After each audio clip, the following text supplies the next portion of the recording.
进党不是对中国崛起、美国对血无感，可是民进党知道，如果他们让台湾人知道真相，他必然要垮掉。所以民进党只能用各种暴行阻止台湾人到对岸去看到这些真相。今年很开心，直大建出都智障。国防部朋友说，中国大陆武力统一台湾，胜率什么6大陆4，不要高兴的太早。如果他围而不打，台湾断供，那我们就GG。Ladies and gentlemen, welcome the host.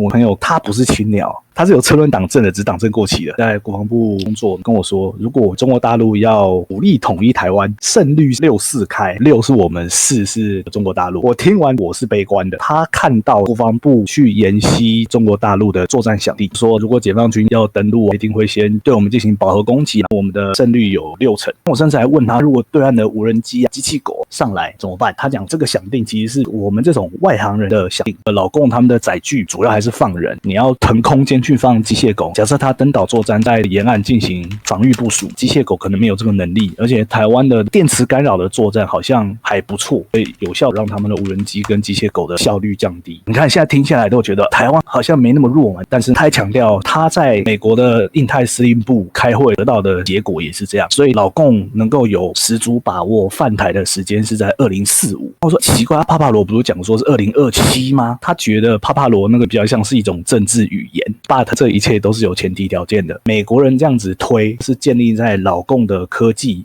现在这个进步的速度之下，但是老共在这段期间多次打美国的脸，常常会忽然一个科技腾飞，比如 DeepSeek 还有华为晶片，他也强调就空战其实我们没什么优势，但是把老共的科技腾飞变量加进去，那2045就会提前。对，现在老共是做得到，只是提前多少不知道。还有台湾当局一直不断的去挑衅中国大陆，让大陆决定加快武统的进程，这个也是一个变数。所以2045只是一个理论值，46开，不要高兴的太早。我后来又问他，那如果他围而不打，那台湾断供，他说只能纯粹指望国际的资源了，因为我们真的有没招了。还有登岛作战6-4开，那也只是第一波的胜率，我们撑到第二波就已经是极限了。但是他也讲了，第3波对中共执政中国领导威信会大减。中共犯台打得赢是一定的，但问题是怎么赢？赢很简单，比如说你丢一发核弹来也是赢，可是老共希望的是无损，因为中共要治理台湾，你只能赌这个。但他认为也不会发生，因为即便中共被推翻，新的领导人上来，因为民意裹挟，他也会继续打台湾。所以这个6-4开的 but 其实台湾的结局都不会是好的。我们这些当1年兵或当4个月兵的太兵，我们要么做泰安守备旅，要么去守护重要设施。而火箭弹你要怎么拦截？火箭弹没有拦截的机制，老共打火箭弹就跟喝水一样，不要钱。火箭弹虽然可以骑射，而且骑射的效果很明显，加上大陆的远程火箭弹射程是500公里，那打到台湾就算覆盖在东岸，也不过就400公里左右的事情。它光是火箭弹骑射，你顶得住吗？而且如果老共说我明天要轰炸总统府，我有10个目标打24小时内清理疏散，你也跑还是不跑？我们的共同朋友里面有青鸟，听到就很开心。我们6，他们4，是那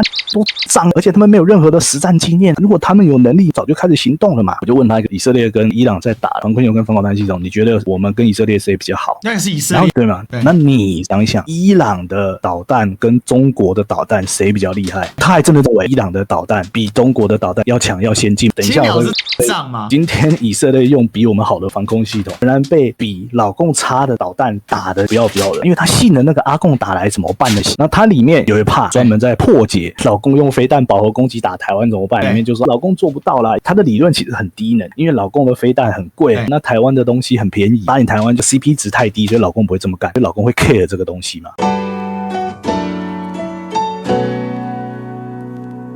青鸟这些亲戚的脑回路，国民党一大堆霸绿的团体，因为伪造文书被羁押。全宇宙最中立的媒体人说：“你看，因为发生这件事情，所谓知识蓝、道德蓝、守法蓝，他们就不想投票。”他的潜台词在告诉各位泛蓝支持者，就是不团结，什么孤城孽子蓝、知识蓝、经济蓝、道德蓝、守法蓝，什么阿里不打蓝。但是青鸟为什么都没有人讲有什么知识绿、道德绿、守法绿？不是没有，但是你一旦政治立场是偏绿，你一旦有的知识，你又在意政治人物到底守不守法 ，care 政治人物的道德操守又高，那你就不是绿，你就是中共同路人。请看林濁水、陈培哲这些人。所以你要成为绿，你只能没有知识、没有道德，而且 care 法律。所以这个绿跟你的台湾主体意识其实没有屁毛关系。对，所以台湾到底要独立统一，要叫中华民国，要叫台湾，他们表面上很在意，但今天只要民进党出来给你一个新说法，他们都吞得下去。虽然这样子我们会觉得说青鸟怎么那么弱智，但是弱智的另外一面就是极端的团结，而且动员力极端的强。真的。那我林文考也打过，大罢免大成功，113席立委全部都民进党，老公就不会想打台湾了嘛？他就说不会，这时候台湾就会团结一心，上下拧成一股绳，凝聚我们所有力量对抗中共。那好，那你为什么现在不就签下去？他就说你们这种蓝白的逻辑就是非常的流氓，每次遇到人家就只会开大决，叫人家签下去。难道我们的舆论战不重要吗？青鸟10个，你们就10个都只会嘴炮，只会敲键盘，像囧星人王浩宇那种的，我要用键盘对抗中共，就都这种咖小，反正他就无能狂怒，反过来呛我是投降派。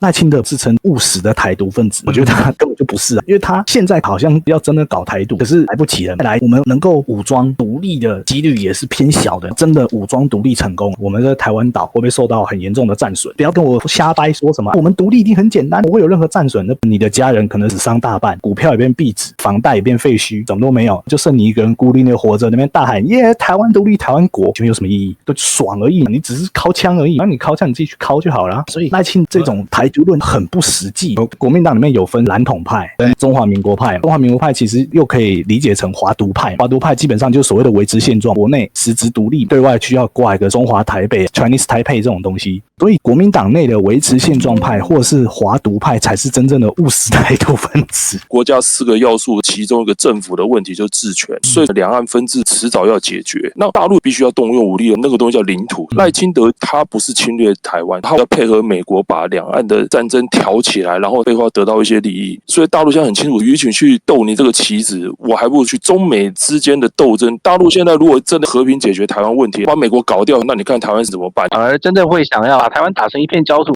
美国我从来不认为大陆会做这样的事情，因为重建成本太高。有一个很明显的事实，美军上次跟菲律宾演习之后，他那个飞弹一直没有撤，那个飞弹的射程是可以涵盖南台湾的。台湾政治集体是不分年龄的，很多人是沉浸在往日荣光的情绪价值里面，所以对于全球大势的转向，今年2025中国制造跟黑科技一样，叭叭叭叭一路冲出去嘛，它是无法完全体察的。所以如果你看见了这个世界大势的变化的时候，你就知道2024年不可以让民进党再赢一次，而且没有对历史大势的一个充分认知，导致台湾现在已经逐渐的成为在第一岛链上会受到最严重冲击的政治实体，具体反映在个人身上都付出了巨大的政治代价。侯丧失了未来的政治动能，猪什么样子我就不说了。黄珊珊现在在民众党根本边缘化，柯文哲进到牢里面去，金溥聪再出不能。那台湾人最后把这个情绪的出口跟这个能量赋能给了馆长，所以在馆长去到大陆见到汪小菲的那一刻，哇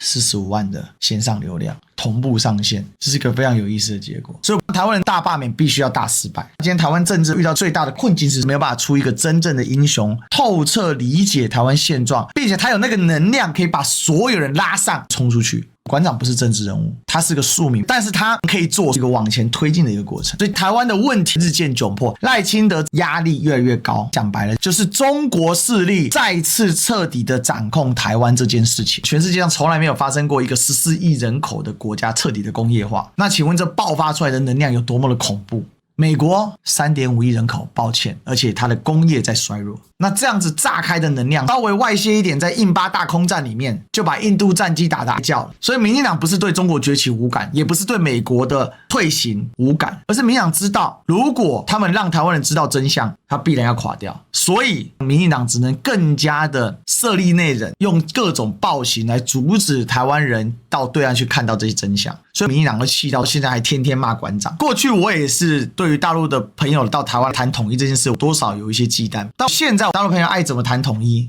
我们台湾人突然之间比较能够尊重对方的想法，因为你看到人家真的蛮厉害的，所以你就没那么排斥了，这是很有意思的。所以我们作为一个真台派，认清真相才让台湾走得更远，走得更平安，这是很现实的一个问题。